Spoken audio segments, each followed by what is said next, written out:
मध्ये MIDC service road परिसर जलमय झाला आणि या साचलेल्या पाण्यातून लोकांना वाट काढताना प्रवास करावा लागतोय आणि आपण पाहू शकतोय साचलेल्या पाण्यातून लोकांना वाट काढावी लागतेय। मोठ्या समस्यांचा सामना यामुळे नागरिकांना करावा लागतोय। नवी मुंबईमध्ये एमआयडीसी सर्व्हिस रोड परिसर पूर्णतः जलमय झालेला आहे आणि त्या ठिकाणची आपण ही दृश्य पाहू शकतोय। मोठ्या प्रमाणात पाणी या ठिकाणी साचलेलं आहे आणि पाण्याचा प्रवाह अगदी रस्त्यावर देखील नदीसारखा बघायला मिळतोय। रस्ते जलमय झालेले आहे, रस्त्यांना नद्यांचं स्वरूप या ठिकाणी प्राप्त झालेलं आहे आणि या पाण्यातून नागरिकांना आपला प्रवास जो आहे तो करावा लागतोय।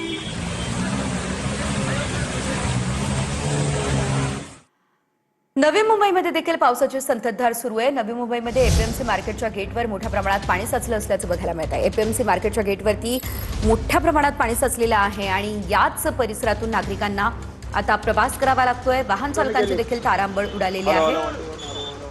या सकाळपासून येणारा भाजीपाला आणि भाजी खरेदीसाठी येणाऱ्या नागरिकांचे हाल झाले आहेत।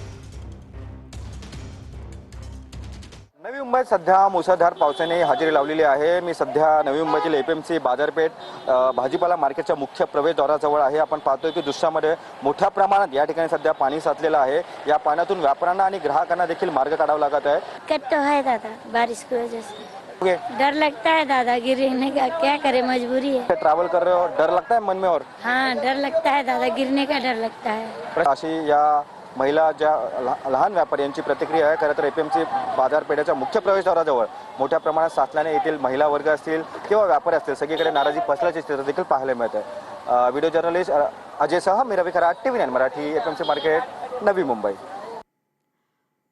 नालासोपारा या ठिकाणी धन्यबाग परिसरातील रस्त्यांवरती पाणी साचलेलं आहे। मुख्य रस्त्यावरती पाणी साचलं त्यामुळे नागरिकही हैराण झालेले आहेत। हवामान खात्याने आज पालघर जिल्ह्याला रेड अलर्ट दिलेला आहे आणि वसई विरार नालासोपाऱ्यामध्ये आता पावसाला सुद्धा सुरुवात झालेली आहे। मी आता नालासोपारा पूर्व धानिवबाग या परिसरामध्ये आहे। आपण जर बघितलात तर या ठिकाणी हा रस्ता जो आहे हा पूर्णपणे पाण्याखाली गेलेला आहे। दिवसभरासाठी पालघर जिल्ह्याला रेड अलर्ट आहे आणि पुढचे 3 ते 4 तासामध्ये मुसळधार ते अतिमुसळधार पाऊस पडण्याची सुद्धा शक्यता वर्तविली जात आहे। त्यामुळं जर पावसाने जर जोर वाढवला तर नालासोपारा वसई विरार मधला जनजीवन मोठ्या प्रमाणामध्ये विस्कळीत होण्याची शक्यता आहे।